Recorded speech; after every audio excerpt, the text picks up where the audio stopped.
Good afternoon, everyone, and welcome to the 63rd of the COVID calls. This is a daily discussion of the COVID-19 pandemic with a diverse collection of disaster experts. My name is Scott Gabriel Knowles. I'm a historian of disasters at Drexel University in Philadelphia. I want to thank you for joining us yesterday, if you had the chance, for our Academy of Natural Sciences session. And I want to acknowledge again the heroic efforts of Mark Sabay and his attempt to take us inside the collections of the closed academy. And just a little follow-up on that, we haven't given up on that, and we're going to try to bring that to you again. So I hope you'll join us for our next academy session, which will be held next Tuesday. Today, we have a researchers roundtable, a feature of COVID calls, and I'm just really thrilled today to talk with Jason Ludwig and Elena Sobrino. You can catch COVID Calls live every weekday at 5 p.m. Eastern Time on YouTube Live. Just go to the COVID Calls YouTube channel to watch. You can also hear COVID Calls recorded as podcasts on podbean.com or on Spotify or Apple iTunes, anywhere you get podcasts. You can also keep up with COVID Calls via Twitter using the handle @USofDisaster or @COVID Calls. Please do help spread the word and send suggestions for future guests and topics, and please feel free to suggest yourself as a future guest. As of today, June the 10th, 2020, there are 7,297,059 confirmed cases of COVID-19 globally, according to the Johns Hopkins University Coronavirus Resource Center. That's up from 7,172,874 yesterday. Of those, 1,992,136 are in the United States, up from 1,968,221 yesterday. There are now a total of 112,513 deaths from COVID-19 reported by Johns Hopkins in the United States, up from 111,375 deaths reported yesterday. As a way to bring some humanity to the numbers, I've been reading a life story every day, and I'd like to continue that now. The headline is Marie Pino, Navajo teacher who educated generations, dies at 67. This is written by Simon Romero, published May 19th in the New York Times. Marie Pino, a teacher who educated generations of children in a remote part of the Navajo Nation, knew how deadly COVID-19 could be. Just weeks ago, the viral disease took the life of her son. Marcus Pino was 42 when he died in April. He was the basketball coach at the Alamo Navajo Community School in Alamo, New Mexico, the same rural school where his mother taught for years. She got sick at the same time she was mourning, said her daughter, Natalie Pino, 32, a healthcare worker. After testing positive for COVID-19, Marie Pino was taken to a hospital in Albuquerque and died on May 13th, her daughter said. She was 67. Ms. Pino's death, as well as that of her son, resonated in the Alamo Navajo Indian Reservation, a non-contiguous outpost of the Navajo Nation spreading over 63,000 acres of western New Mexico. About 2,000 people live there. Telephone service didn't arrive until the late 1980s. The Navajo Nation is struggling with one of the deadliest outbreaks in the United States.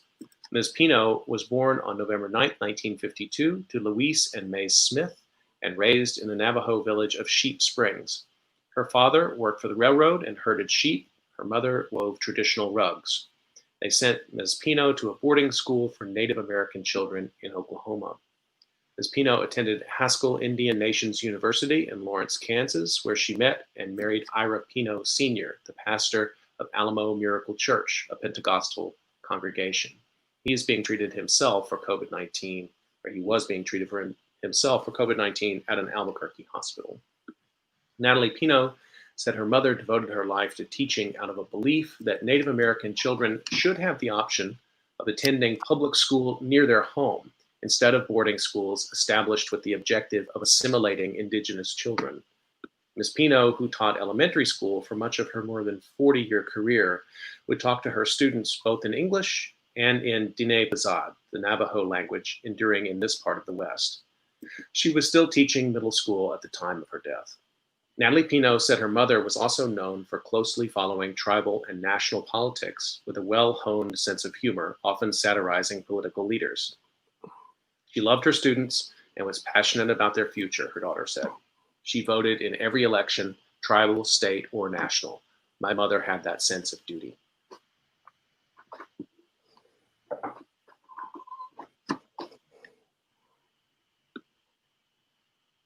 I'd like to introduce my guests today. Jason Ludwig is a PhD student in the Department of Science and Technology Studies at Cornell University. His research interests include race, disaster, and the politics of life and health. And full disclosure, Jason is also a graduate of Drexel University. Elena Sobrino is a PhD candidate in the History, Anthropology, Science, Technology, and Society program at MIT. Her research explores toxicity, water, science, and racial capitalism in the Great Lakes region of the Rust Belt, with a focus on Flint, Michigan. Elena and Jason, welcome to COVID Calls. Thanks, Scott. Looking forward to talking with both of you. Yeah, thank you. So I'd like to start the way I've generally been beginning these conversations, just to find out where you're calling from and how things are there with the pandemic. So Elena, can I start with you, please? Yeah, absolutely. So things have been intense. I'm at the stage of my research where I'm in Michigan, I'm in Flint, and this is my field work. This kind of started and thing obviously intensified a lot of what was already public health crises, that I was paying attention to, and that kind of already had my attention and, had many people's attention. And then COVID certainly layered another level of emergency on it. And we were under curfew, or, a combination of like statewide stay-at-home orders. There was a curfew in Flint. But in this exact moment in time, like today, those are starting to slowly be like lifted. So we actually are in a very uncertain moment right now. Things are reopening. There's conflicting ideas of how urgent it is to reopen the economy versus, keeping some form of quarantine or lockdown in place. But yeah, at this point, legally, it's kind of up to the discretion of the different sorts of businesses and workplaces and, people's everyday lives. Things are in flux right now in terms of lifting a quarantine. So Michigan, how that goes. Michigan as a state. Yeah. And Michigan has been so much in the news around the, I guess, so-called pushback against shelter in place. See some of that there in Flint as well, or what's kind of the local political situation look like there in Flint? Yeah, that's a good question. I have not seen that in Flint. That's not to say maybe that sentiment exists, but I certainly haven't seen the kind of demonstrations that you probably saw in the news in Lansing at the state capitol. And that was certainly, it got everyone's attention.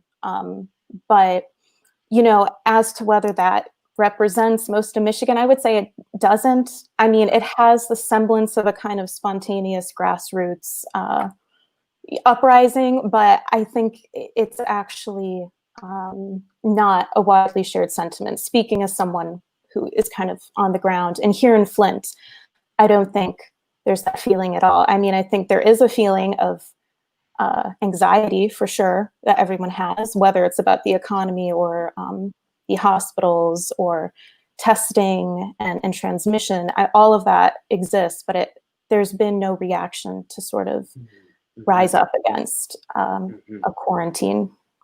Okay, well, we'll have time to get a much more in-depth discussion from you about Flint politics and what's going on there. Jason, let me turn to you. Where are you calling from, and what's the situation there? Yeah, I'm actually in Brooklyn right now at my parents' house. I just got back yesterday, and I've been spending the last few weeks in Ithaca, just wrapping up the semester at Cornell. And in Brooklyn, things are starting to reopen. And I saw even yesterday as I was driving in, a lot of people out, like enjoying the nice weather, riding bikes or going for runs or fishing. And so there is this kind of feeling of a return to normality here. But then at the same time, there were protests against police violence here not too long ago and not too far from my own home. And so I think that has raised different sorts of tensions. So yeah. Let me stay with that, and because I wanted to hear from both of you about how the protest situation has been there. Jason, what's it looking like there? Yeah, I think, well, I've been in Ithaca for most of the last few weeks, so I haven't really been physically here to experience what things have been like. But I have seen a lot of coverage on the news, and then from my mom and my brother, who both attended different protests. And I think on the one hand, there's an aspect of like the surreal and seeing a lot of places that are familiar to me Mm. suddenly becoming these spaces for protests and also for clashes with the police. Um, and yeah, it's crazy seeing a lot of these things. It is surreal when you see spaces that are so normal transformed immediately into these spaces of dissent and violence. It's very jarring. And Ithaca, was there some organized kind of response there on the campus, or? Yeah, there've been a few protests over the last week and a few marches that have gone throughout the whole city and through campus. And these haven't escalated to like the kinds of clashes that we've seen elsewhere. But they've been organized mostly by student groups and also advocacy groups within the area, like Black Lives Matter and Ithaca. And yeah, Hmm. Elena, same to you. What's the protest situation been like in Flint? Right. So yes, there's definitely been protests, demonstrations in Flint and Detroit. I've been to kind of both cities as well as some other smaller suburban protests, actually. In Flint, yes, there's definitely been, I kind of want to say almost every day. I mean, there's been some form, even if it's just a small group standing by the city hall and by these kind of municipal buildings, but there have been large marches and demonstrations and speeches as well. And it's been very interesting. It's been surreal, I think is the right word for it. And, in Flint in particular, I mean, I want to be cautious talking about this because I do not speak on behalf of anyone in Flint. Like I don't claim to represent anyone's, a single point of view or claim that there is a single point of view here, but I do know and, kind of feel the need to react to this like headline that's been going around. And I don't know if it's reached you or if it's just in Michigan, but there's been an idea in the media that there's, like I saw a headline that said Flint is a symbol of unity right now between community and police. And that's just an incredible simplification of what's going on. So what the articles, what the coverage is kind of referring to is that at one march, one of the very early marches, members of law enforcement joined the crowd of protesters, and they kind of marched together, and it all went fine. It was it is what it is, and that happened. But I think it's really problematic to assume that this is kind of, this single moment somehow stands in now and kind of covers like the breadth of what is going on in Flint. I mean, it kind of, to me, that idea of like using Flint as a symbol in the media, and I think that happens, even with the water crisis, for better or for worse. But to draw that kind of attention on Flint, I hope people look at it critically too, because there's many conflicts. There's so many different points of view, on what's going on. It's certainly not accurate, in my opinion, to say there's like unity because of one day, one moment, right? And Flint as well. I mean, I could get into this. I won't like go too deep into it, but there's, ever since Flint went into receivership, which is to say the emergency management, Right. and this kind of state takeover that defined so much of how the water crisis went down. There's been a real problem, right, of like democracy being eroded by that form of city management, of emergency management. So again, I just want to emphasize to anyone who's listening, who's maybe seen that kind of media and might be looking at Flint, might not know firsthand the kind of local politics here.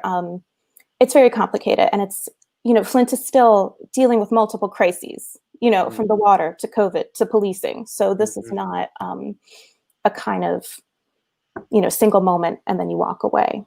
Well, thank you for that correction and for that, to think with that. It has struck me, like so many things that the three of us are interested in, talking about the nation is often a nonsensical concept. I mean, these are stories that have to be told at the incredibly local level. That's not to say that these organizations or the Trump administration or the police, don't have state and national ways of organization. But I mean, even the story you're telling, Elena, can come down to very, very local stories. And I think the pressures of local media or the absence of local media sometimes also shows this issue. That you might have media coming from out of town, come in, reporting a story. They may not have as good of a handle on it. They're working as hard as they can in a tough situation, and then they have to file. Let's I want to remind everybody you're listening to COVID Calls, and so talking to Elena Sobrino and Jason Ludwig, and you can get your questions in to YouTube Live. Just put them into the chat there, or you can put them up on Twitter. Sometimes people like to do that. Just be sure to include the at US. So just be sure to tag me at US of Disaster, or you can email me directly. Sometimes people like to do that. sgk23@drexel.edu. So what in the Researchers Roundtable sessions, I really like to get a sort of in-depth look at what you're working on. So Elena, let me start with you. Why are you in Flint?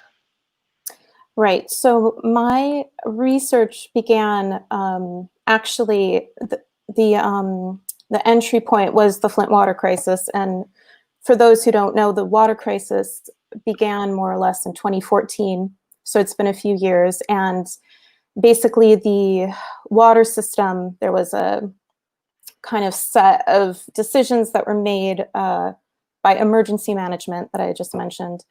And, at this time, the city was in a kind of financial crisis, basically. So emergency managers were brought in to basically deal with debts and moving the budget around. And an outcome of that process is that the water source was switched for the city, and that resulted in lead contamination, but also other issues, other kind of sanitation issues and bacterial, so on. But lead was kind of one of the there were really, really high and dangerous levels of lead in the drinking water. And eventually the water was switched back, but people began to rely on bottled water. So I am from the area. I grew up in the suburbs here, and at that point in time I had just graduated college, and I actually just kind of by coincidence I had this internship at the Red Cross, the American Red Cross, which had this kind of humanitarian bent to the whole thing, and they were called upon actually to do kind of like 7 days a week, for many, many months, to just distribute water, distribute bottled water, distribute filters. And this whole kind of state of emergency erupted. And I was kind of just there, positioned there. So I was doing the water distributions and different, just the different tasks that come with, coordinating volunteers and getting the, getting the information. The information changed day by day at that point. So that was the entry point. And then for the dissertation topic, I guess broadly speaking, I wanted to return to Flint and kind of think critically about everything that was going on and is still going on, because people still rely on bottled water. I drink bottled water as while I'm living here. And I kind of started to think about, well, how does deindustrialization, because that's another big part of Flint's history and kind of explains a lot about Flint's current, some of the current issues with water, how did deindustrialization change the environment? And how also did, labor and capital and the industry and the loss of industry change the kind of the structures, the regimes of racism, right? Mm-hmm. So, if there was kind of one regime in place, and now in this present moment, what's continued, what's still upheld. And I guess empirically, this is sort of spanned out into kind of three types of communities, I guess. So I've ended up looking at these three sort of groups. So there's unions, and then there's environmental justice advocates, or, you know, people doing work that you could kind of put under the umbrella of environmental justice. And then green chemistry, like scientists and the kind of scientific view of toxicity. And these three groups, you know, it's interesting because they don't necessarily all overlap, you know, on the ground or talk to each other. And I kind of, you know, went in this direction. Partly it was the spontaneity of doing field work. You know, there's always, you go in with a research design, and then things happen, you know, including COVID, I guess. But, you know, before any of that, I mean, I was still, there's just been a lot of uprisings actually in this fieldwork year. And that really, really drew my attention. I was really fascinated. For example, in the fall, there was a UAW strike against GM. And I mean, I had just gotten back, like I had just gotten into Flint, and that was happening. And I didn't have any kind of intention to study labor per se. You know, of course, I knew it was an important part of Flint's history, but you know, the strike kind of presented itself as this very significant, you know, event. So I ended up doing a lot of field work and learning about unions, and it ended up, I think, being a really valuable perspective. I mean, we'll see how it fits in to some of the larger themes, like the environmental themes, but it's a really fascinating perspective to talk to people, and you know, it's a way to revisit. It's a bit of a cliche, but the kind of jobs versus environment kind of dilemma. I mean, we're talking about, like, if you work in the car industry, in the automotive industry, you're really caught up in it because, you know, on the one hand, you're sort of staking your economic well-being on the continuance of fossil fuels and a fossil fuel industry. But on the other hand, you know, what are the ramifications for that on the environment? And what, you know, how do you make sense of toxicity and your sort of economic security at the same time? You know, that those people are directly caught up in it. So yeah, that ended up being really interesting. And then talking to, you know, the different coalitions, it was really helpful to, like, I've learned so much from organizers. That's what's kind of guided a lot of the analysis, you know, that I'm trying to do as a researcher. And, you know, there's so many different water issues that, and it, you know, it kind of goes without saying, but, you know, Flint is surrounded by water. I mean, the Great Lakes are 20% of the world's fresh water.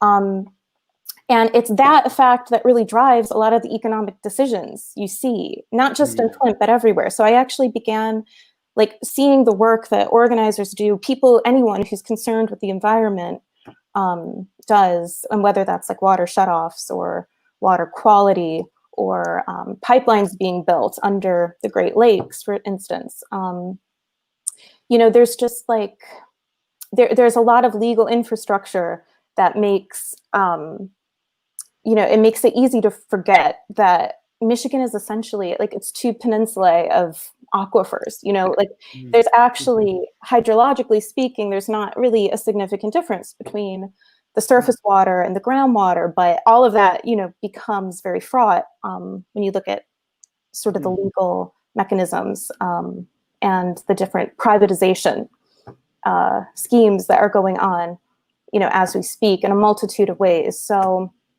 you know, that's another branch of, you know, the research I've done here. And then the green chemistry piece is still kind of, I'm still piecing that together a bit because I kind of, there is a green chemistry program here at U of M Flint where I did my undergrad. And so I've talked to some, like, amazing scientists there. And it's very interesting, kind of from an STS point of view, actually. Like, what is being proposed as a new paradigm for chemistry? You know, where does it succeed and fail in being sort of promoting this idea of a sustainable circular economy? And that's very interesting to me too. I think the question that I keep coming to in whatever group I'm kind of following and learning from is, you know, what is the relationship between the economy, environment, and toxicity, environment, economy, and, you know, it's all interrelated, but there's sort of these three communities that have very, very different approaches to making sense of that. So that's a little bit, you know, I'm very in medias res, and COVID has certainly, you know, added a whole new context, you know, that I'm still kind of grappling with, you know. Yeah, I want to come to that in a minute. I mean, there's so much there in what you've said, and thank you for taking us into that work. Just one thing, I mean, it's really striking to me the way you sort of framed it too, the sort of racism of industrialization now manifesting itself through the deindustrialization process, and you're reading it in terms of infrastructure and reading it in terms of water, and a term like water quality, which seems to be so, who doesn't want water quality, seems to be so neutral. But having a much deeper conversation about how that may hide struggle and how that may hide racism is, like, to me, really profound. But you said something a minute. You said you're still drinking the bottled water. So, what is the water quality in Flint right now?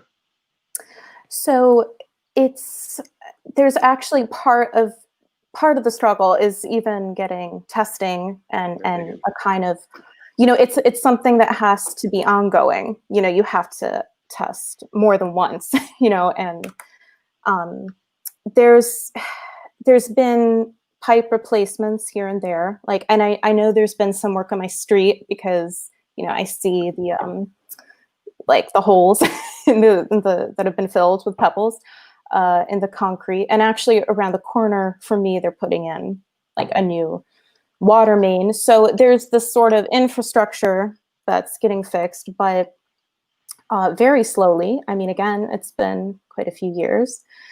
And I would say most people still drink bottled water, and it's really, you know, and a lot of people also don't feel great about that. I mean, it's not something that feels like a sustainable or long-term or just solution at all. But the water distributions, the distributions of bottled water have been happening since the beginning, like since those Red Cross days I described. So it's going to take time. I think it's going to take time to see every single house, you know, have a sense of certainty. And it's been difficult. Like, it's something that also came up interestingly was that, and I didn't realize this, but like a lot of the pipe replacement, like that work is sort of funded by and mandated by a settlement of a lawsuit. And I kind of thought, I mean, that's kind of weird. Like, that seems like almost an arbitrary way to go about, you know, a kind of basic project, like a basic service that everyone needs, regardless of whether they were more impacted or not. You know what I mean? And I mean, I think the settlement is kind of capacious in how it defines who gets a replacement. But I mean, still, the fact that that is sort of the criteria, like that's a form of repair. It's strange. It's strange to me. So I think, yeah, at best, there's just a lot of uncertainty about the water coming from the tap. And on top of that, I think as much of a problem is water shutoffs and the high water rates. And that, again, comes out of, you know, municipal budgets, emergency management, and the whole like fiscal issues with kind of paying for infrastructure, like the Detroit infrastructure. So, so that in itself, and you can imagine in COVID, that is a huge problem. And so there have been, thanks to organizers in Flint, in Detroit, which has the same sort of dynamic in terms of the city coming in and shutting off the water, there's been amazing kind of victories, but now to get the water turned back on at no cost. But now I think as COVID is kind of like the quarantine is sort of winding down or starting to, now there's a very real risk that things will revert back to normal, and, you know, it's unacceptable. So I think there's been it's not very linear. It's very kind of chaotic. But absolutely, it's the organizers, the water, the people who have worked on this for years and years, who are making changes and fighting for those changes to be permanent in terms of water access. You're listening to COVID Calls. I'm talking to Elena Sobrino and Jason Ludwig. Jason, let me turn to you. Can you tell us what kind of work you've been doing lately, and what's the dissertation project? Sure. I think it's actually a little early in my career for the dissertation project. I think that's somewhere way down the line. I'm rushing you. I realize that. Sorry about that. When do you defend your dissertation, Jason? No, I'm just kidding. Tell us what you're working on, though. Yeah, I can definitely speak on two projects I think that I'm involved in right now. The first one, I'm actually assisting Steve Hilgartner, who's a professor in our department here at Cornell, on a study that looks at the relationship between expertise and policymaking in the pandemic. And so it's still really early days in that project, but it's pretty wide ranging and touches on numerous themes, and it's part of a collaborative effort with groups of research teams in 10 different countries. So the kind of culminating result will be a comparative study of policymaking and expertise in different contexts. And so, like I said, that's still really early days of that project. But one of the things that I'm looking at right now in relation to it is how discourses of vulnerability are being framed around population groups that are perceived to be especially at risk during the pandemic. So this includes racial groups like African Americans, but also groups like the elderly and frontline or otherwise essential workers. And so we're looking at the discursive framing of risk in regards to these groups and how that's tied to different policy-making interventions. And so hopefully there will be more to say about that in the coming months and weeks even. But separate from that project, I've been working on, or I just began working on my own kind of individual research on looking at the history of pandemics and of prisons and the connections there, particularly in regards to the ways in which prisons have functioned as sites for recrafting research norms and ethical norms of research and infectious disease. And so that really came out of, I'd say, a somewhat surprising area. I didn't expect this to have anything to do with prisons at all, actually. Originally, the thing that sparked my interest in this topic were I was seeing in the media increasing calls for human challenge trials for potential COVID-19 vaccines. And human challenge trials are when a small group of volunteers are exposed to deliberate infection in order to test potential candidate vaccines. And so normally you only do this with a disease that you already have a cure that is already known and easily attainable. But I was seeing more and more calls to start human challenge trials in relation to COVID, despite the fact that no cure is known at the moment. And so a lot of the justification that I was seeing there were things like, if we accelerate the development of a vaccine even by one day, then that will save thousands, if not millions, of lives.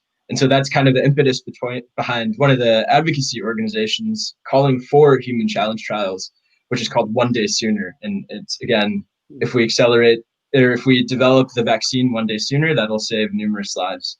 And so they've kind of collected thousands of signatures from people who want to volunteer to be, in these challenge trials when they start. And so I just saw a lot of interesting things going on there, including how the rhetoric of crisis was being mobilized to kind of justify proceeding with the suspension of ethical norms.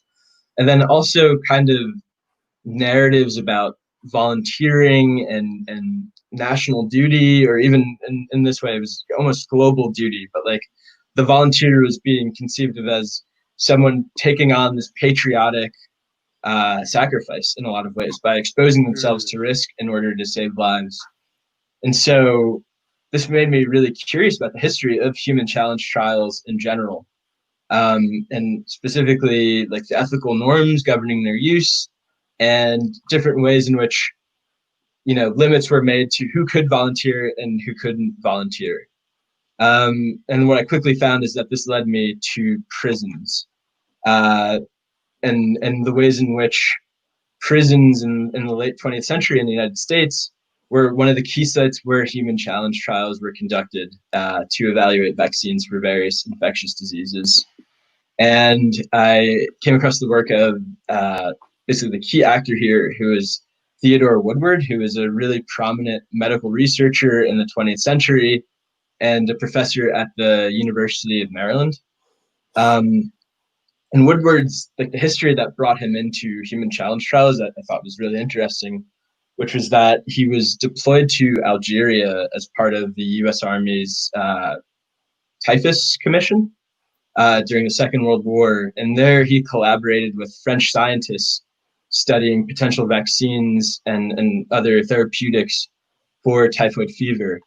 And, with these French colonial scientists, they conducted numerous human challenge trials with imprisoned Algerians. And so, here we see this colonial relation creating this imprisoned population that is then enrolled within biomedical research. And so from that experience, Woodward came back to the United States with this idea in mind that prisons kind of, or imprisoned people are this easily available biological material that can be made into experimental subjects. And so one of the first things he did on his return to Maryland was establish the Prison Research Volunteer Unit at the Maryland House of Corrections, which was this really kind of notoriously brutal maximum security prison in Jessup, Maryland.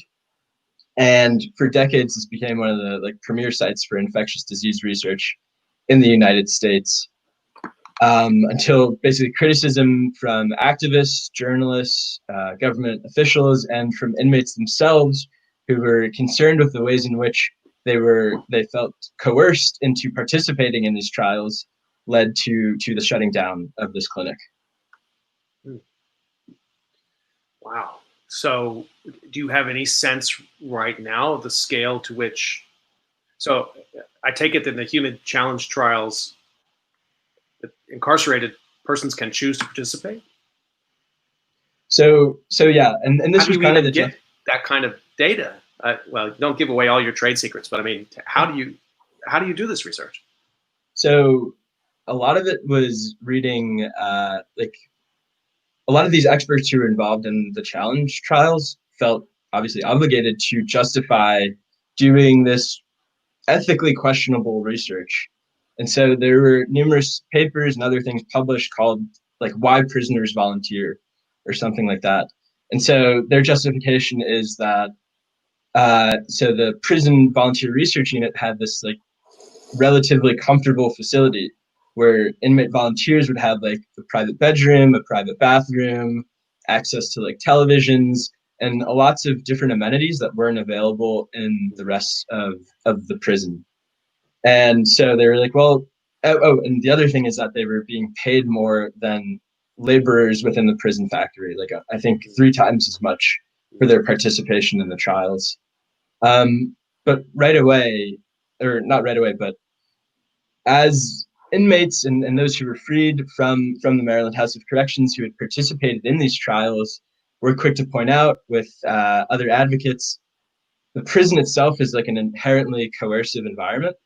And when individuals are placed in a situation in which they have to decide between living within this very notoriously brutal prison atmosphere in the cell block or the relatively comfortable volunteer unit where they are exposed to like kind of unknown risks, but which doctors are telling them are completely safe, they're always going to choose that latter. They're always going to choose to volunteer within these experiments.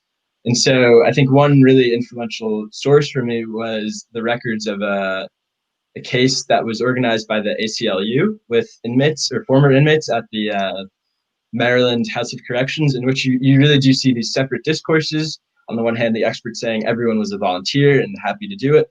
and then former inmates pushing back against that and describing the prison itself as a coercive environment. I mean, there's so much to think about here. I mean, in part, given the fact that the Trump administration, I think they will be disappointed with this, but in part, I think they're staking Trump's campaign on the idea that they will deliver a vaccine by November, or at least a promise that they will be delivering a vaccine, that American companies will deliver a vaccine. It seems like it's only possible. We hear these kind of very unfortunate terms like a Manhattan Project for a COVID-19 vaccine. It's sort of like violence begets violence. But I mean, does the pressure of an administration, a particular presidential administration, then in these kind of instances allow override of what would be considered sort of like normal protocols for these kinds of tests? So I think like that's actually something I'm unsure about, and it's something that I've questioned myself. So the results of the ACLU case and other contestations of research conducted on prison populations leads to the creation of different ethical norms for that basically banned human challenge trials within prisons. And so, like, barring a real suspension of these norms, that does come from that top level, which I think, as we've seen, anything is really possible with this administration. We probably won't see human challenge trials within, in prisons for the COVID pandemic. But I think one of the things that I'm trying to point out in this project, and I think which is one of the main takeaways of it, are the ways in which even if challenge trials are banned within prisons, prisons themselves still act as like these exceptional spaces for extracting different forms of biological labor. So we haven't seen challenge trials within prisons, but we have seen in prison people put to work in prison factories to make like masks, hand sanitizer, and other personal protective equipment. And so one of the things I was thinking about is how like something like I believe it's called New York State Safe, which is the hand sanitizer that's mass produced by prison labor. It stands along with these vaccines that were produced at the Maryland House of Corrections as like artifacts of specific moral economies of biomedicine and incarceration. And so I think an important point there too is like you can't talk about incarceration in the United States without talking about race, and and Black Americans in particular are incarcerated at much higher rates than any other group in the United States. So essentially what we're seeing in both the challenge trials in prisons and then today and this kind of work to produce personal protective equipment is like this biopolitical regime that strips Black Americans of rights and then kind of places them into an enforced intimacy with harm, with death, in the name of protecting the broader population. One of the things that's really striking to me about this, with seeing the statistics and seeing the patterns that are emerging now, is that sites of essential work where you already had so-called essential work, where you already had laborers who are operating without a union or who are operating in difficult conditions, being ordered to do so. Some of them have difficult immigration status. So we're thinking about meatpacking workers, for example, or cleaning workers in some settings, as well as people in nursing homes and other kind of long-term care facilities and incarcerated persons. As usual, disasters are revealing all of the fractures in society, but in a way that I hadn't quite anticipated, that it would be somehow in the population more generally, but in these highly concentrated settings where we're seeing the lack of regulation and the lack of care and concern, or forcing of people to be together in high densities when we know it's going to cause death. That's what's being shown here. I want to see if we can make this connection a little bit more. I'm curious. So Elena, let me ask you. I mean, you're talking about the role of unions and then also of sort of mutual aid in Flint through the water crisis, and that has been one of the one of the stories that I hope, been pretty well understood, the degree to which there have been emergent, so I guess some longstanding, but also emergent community formation as a result of an emergent politics through the water crisis. How does that map on to what you have described as a pretty consistent demonstration and protest culture there in Flint as well? What's the connection between those two disasters and the mutual aid you see emerging? Yeah, that's a good question. Right. I mean, in terms of the kind of like, it's not actually, it wasn't a particularly new thing. Like pre-COVID, there were still water and food distributions that were kind of a staple in Flint of kind of still dealing with the water crisis. So it was kind of interesting that that wasn't especially new. It just it put more pressure on it. And I mean, there was there's a kind of almost a strange distinction, like, are you an essential worker as you try to like put yourself out there in those networks and distribute? And these people are doing it without any pay. They're not workers in any sense, but they had the same difficulties of like getting PPE and getting some kind of support. So it's complicated because there's distinctions, right? Like there's a type of resource distribution, but I wouldn't call mutual aid necessarily, though, because it's scaffolded by philanthropy and kind of the nonprofit world that very much exists in Flint. And of course, yeah, that's one way to sort of get things.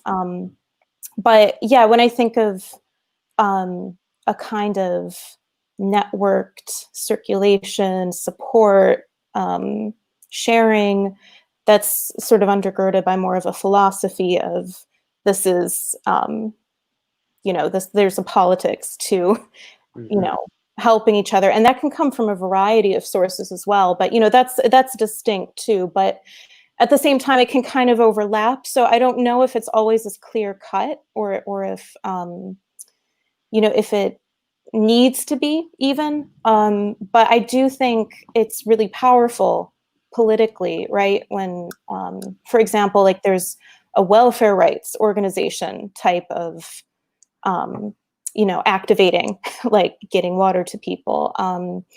And this happens in Detroit as well. And I think actually it's interesting to compare, like Flint and Detroit have so many similar issues. And there's so much kind of traffic between like the activists, the organizers, and the movements.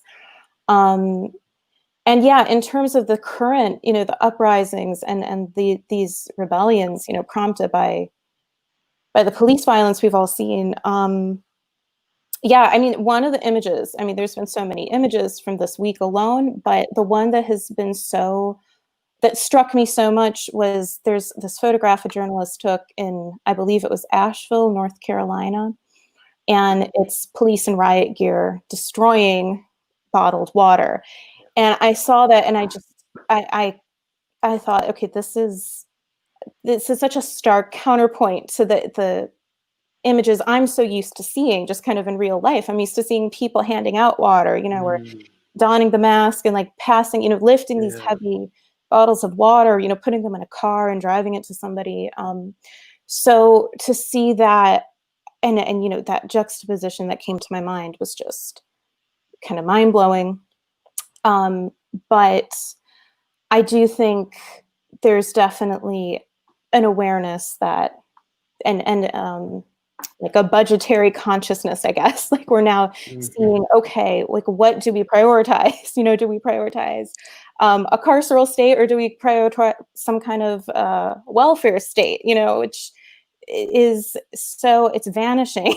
It already has kind of vanished. So I think there's already a strong foundation in Flint and in Michigan, I would say, which has already been thinking about these issues and is now, this is a way to respond to the current moment, I think.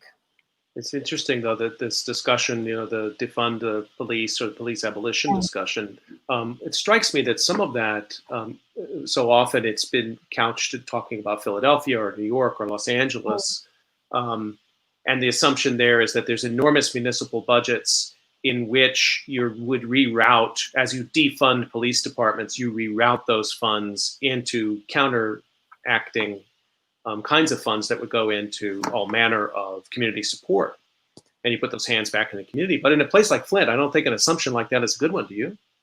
Yeah, Flint is not, not at all like the kind of NYC or, like I know Boston, Cambridge, I've seen some of the organizing around like the city council and the votes on the budget. And, it's completely different. Flint is kind of unusual. I mean, I would love to see more research about this because I don't really know how, if there's other places that kind of have the same situation. There must be, but Flint doesn't have a lot of police.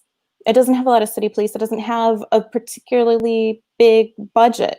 So it's going to be a different discourse for sure. And what that is, I actually don't fully know. Like, I think I'm still, I think this is still, an emerging critique. And, some people, again, like abolition is not a new idea. And sometimes it can be quite tempting to think, oh, there's just, you defund the police and there's a single substitute that you can have. But, all the abolitionist organizing and work, says, well, no, it's much more expansive. Like you can't do a one-to-one substitution. But yeah, I do think the ongoing water issues, are going to be a significant basis of however like Flint and, these other communities in Michigan decide to go forward with a vision. It's like, okay, if we don't have police, what are we going to have?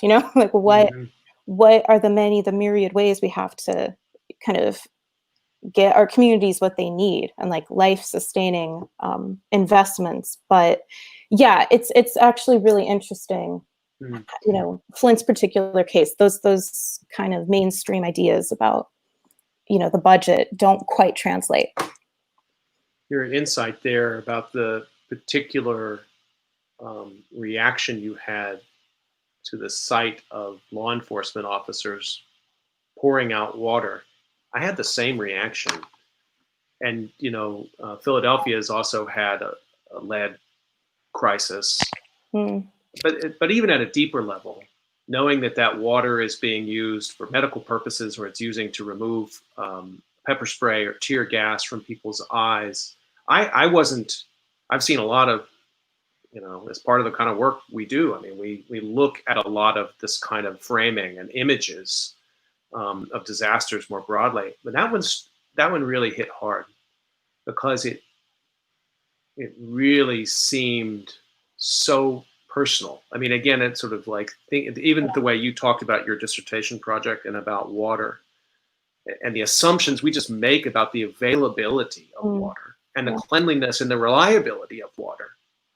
And your point that it seems like, now the new availability of clean water somehow in Flint hangs on some kind of consent decree or something. It just seems to run contrary to everything we were taught about what American cities in the great age of building American cities like Flint was all about, which is to provide public services. Right. And those are kind of the democracy runs on laws, but democracy also runs on water. As an assumption. It's so counterintuitive. A bad assumption, as it turns out. Yeah, because I mean, you would think the proximity to such abundant natural resources. This was, the crux. And I mean, I guess one more thing to add. I think the lead specifically will figure as a pretty significant point in these sort of conversations about policing, because lead is a neurotoxin and it's kind of infamous for being implicated in like criminalization and racialized criminalization. And this is very much like another crisis right now of the schools in Flint are, in a deficit, and there's this, there's lawsuits actually going on, like disability lawsuits, but I think the sort of lead to prison pipeline question is really going to loom large in Flint, in ways that it might not necessarily in these other big cities.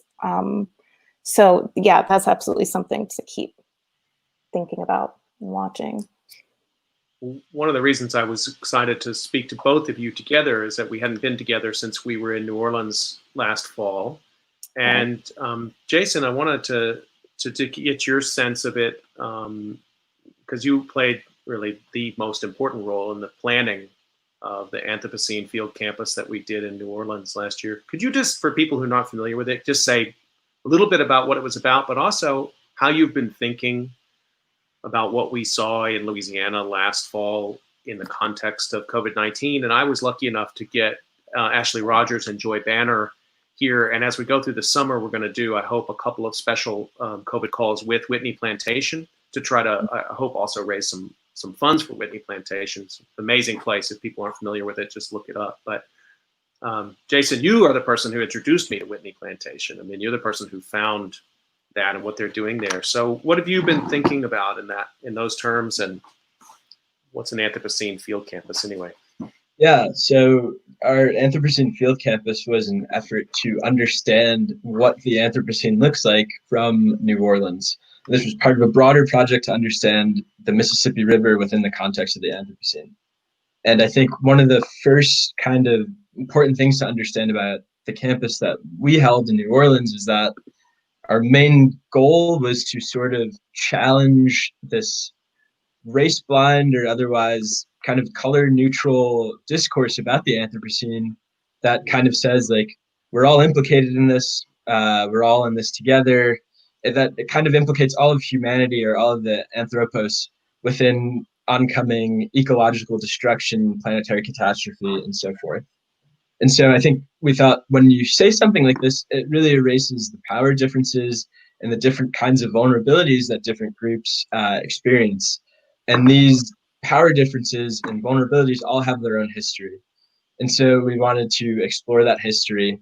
And in a place like New Orleans, I mean, you can't talk about the Anthropocene and maybe anything without understanding race and kind of the constitutive role that racism and racial violence in particular has played in producing, modern life within New Orleans.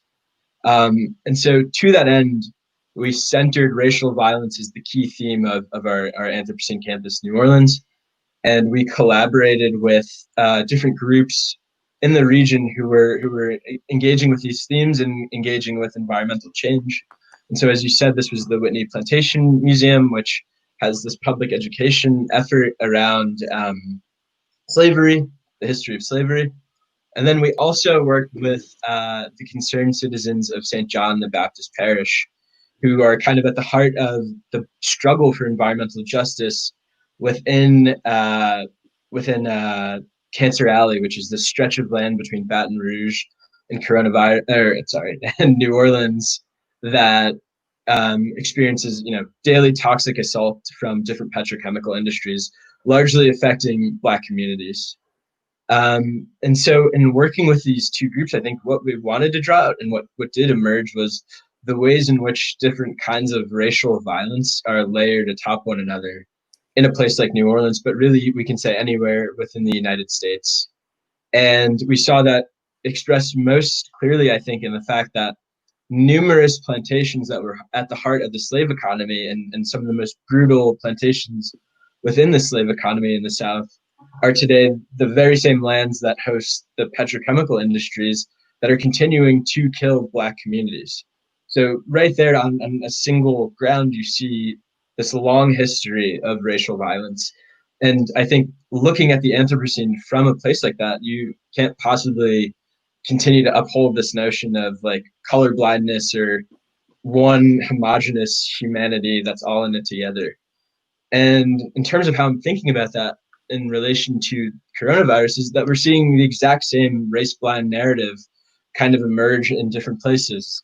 We've seen people say that the pandemic is like a great equalizer, or like we're all affected by it equally. And anyone who's studied any kind of disaster, pandemic, anything knows that that's not true, and that the people who were most vulnerable before the pandemic are going to be the people who are most affected and vulnerable during the pandemic as well.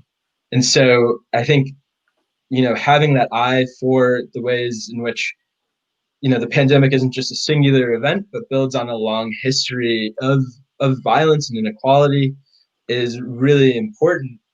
And I think the protests in response to the murder of George Floyd really kind of brings that point to the fore in an interesting way. Like, I'd say no term better expresses a lot of the things that we've seen in the past few months than this term that we see everywhere now, which is "I can't breathe." And that's something that you can say in response to a virus that attacks respiratory systems and disproportionately kills Black people in America, as well as to these murderous chokeholds that we see from police that also disproportionately target Black Americans. So there again, we're seeing that layering of racial violence, and yeah, I think the point then is to challenge all those race-blind discourses when they emerge, and I think a lot of folks have long been engaged in doing that work. I have struggled with that. Thank you for that. And as a person, I've been trying to come to grips with what we might call the pro-social in this moment, and the extraordinary fact that a large majority of Americans took actions at their own personal expense, those who could do it, to protect themselves and families, but also people they would never meet. And so there's that, and that's a finding, and that's useful. But to leave that there without then moving deeper into the dimensions, as you point out, the racial dimensions of that, the trust dimensions of that, how that breaks down across the United States is really crucial. I had Rashawn Ray on a couple of times, and he was talking about something about how African-American communities, even when they act pro-social, come in as targets for greater policing. He was talking about masks.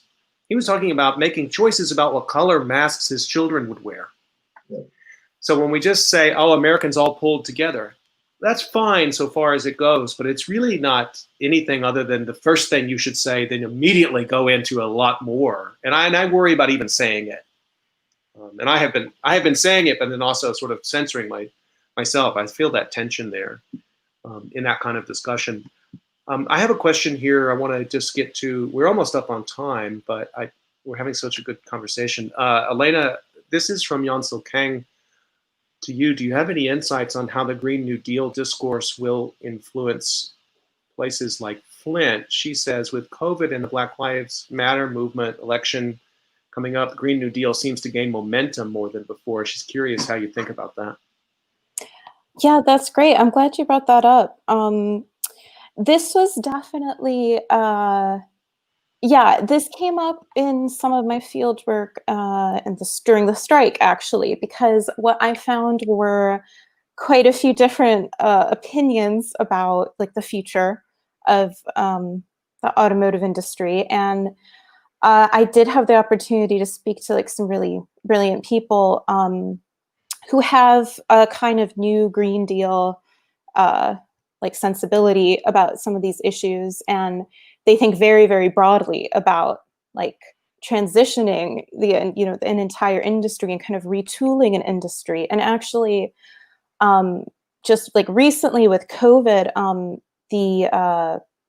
that actually did happen. And it was very funny for me to see it on a kind of a small provisional scale, but I'd had these conversations in the fall, and people are saying, yeah, what if we just change the factories and like made public transit, or we just build different things other than cars, because maybe we don't need to make thousands of cars.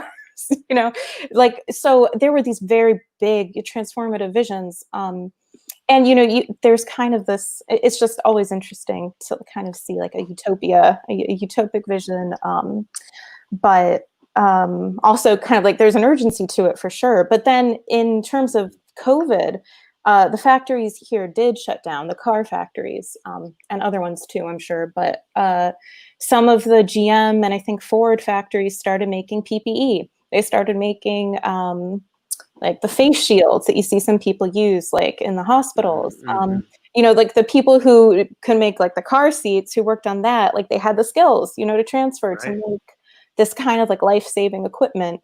So that was, that's a fleeting moment. And they're making ventilators. That was kind of the big thing. And that was really impressive, actually, because they had to, that's like a very different thing to make than engines or car parts. So, but that was, I was like, wow, okay, it is possible. I mean, we always had to expand. I think that gives me a lot of optimism, honestly, in spite of everything that is going on, and a lot of reasons not to be optimistic. There's always sort of these voices, and like I see these processes in my fieldwork that do make me think, that make me rethink things that I thought were inevitable. So yeah, I don't know if that answers the question fully, but yeah, I think the Green New Deal is really interesting. Yeah, that's a really interesting set of observations, and one, I've talked about with other guests about what they're learning about climate change and climate action at this time. And certainly no one wants to go down the road of saying, well, we need a pandemic to then demonstrate what's possible. Nobody's saying that. But Right. at the same time, I, like you, Elena, I'm floored by what's possible. I'm also floored by what's possible and then not done. But but just as you said, that these factories can turn quite quickly and do other things. They can, yeah. The genie's out of the bottle. We know that now. There's another question coming in here. I want to try to get to these if we can. Prerna Sridyan is asking a question for both of you, and I will let this be our last question. In the interest of time, I'll let you both react. Both of you are thinking about the configuration, she says, a split frequently between labor and environment within organizing and policy. What are the ways that you're historicizing this? She's interested in thinking about ways that go beyond the 1970s environmental justice movements. So how are you thinking about labor and environment organizing and policy? How do you bring your historical eye to this? A nice broad overview of where you both would put your work, I think. What do you think, Jason? Yeah, that's a really great question. It's a tough question too. I'd say the way I've been thinking about it most recently, and especially in regards to like what I call this biological labor, that we saw in prisons, or I've done other stuff on cancer. It's about the kind of shifting moralities that you can historicize about. So like in the example of the pandemic, labor's mobilized according to this like morality of these folks are volunteering for this national public health effort. But then in a similar way, in a similar context, and I think Elena can speak better to this, these are like sort of moralities of social governance, like what's more important, a polluted landscape or jobs, a healthy tax base, and so forth. And so often these things are treated as two separate entities. But yeah, so I'd say through those shifting moralities and ways of thinking about governing labor and the environment and so forth. Elena, did you want to give an answer to that? Yeah, no, it's a really good question, because it can kind of be a bit of a cliche, I think, like in scholarship or just, the debates about environment and economics. But I guess where I'm trying, I don't know if historicize is quite the right word, but trying to make it more concrete is the kind of like interrogation of green chemistry I'm attempting to do. Like that, to me, is very much about,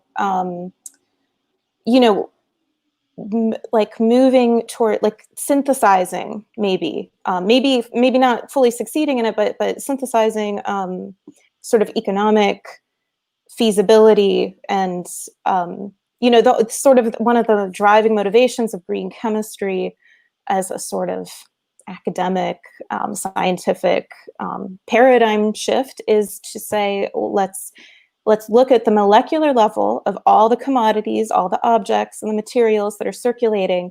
Let's think about the life cycle of those materials, the materiality from like their design to their decomposition or, the waste management of it. And it's trying to really get at, the contradiction, that has been brought up. So, it's still open to debate, where can that take us? Can it take us to something totally new? Like, how do you distinguish?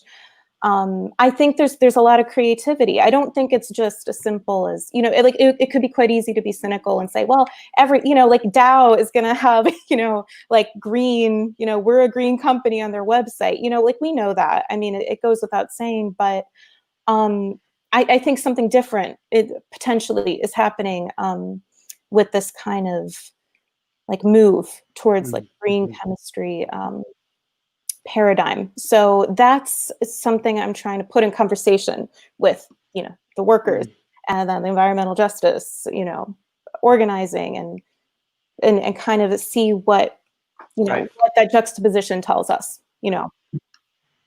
I have a question here that's so hard, I'm not going to ask you to answer it, but I'll just ask the question. This is from Bucky Stanton. How can two young scholars be so brilliant?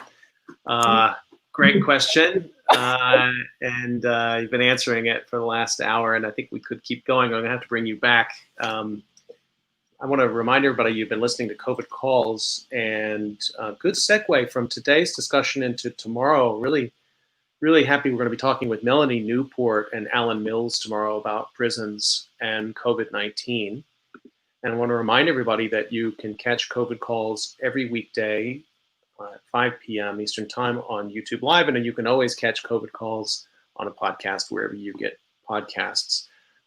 Jason and Elena, thank you so much for your time and your insights and taking an hour break when you probably don't have an hour to take a break from your work, but keep up your great work.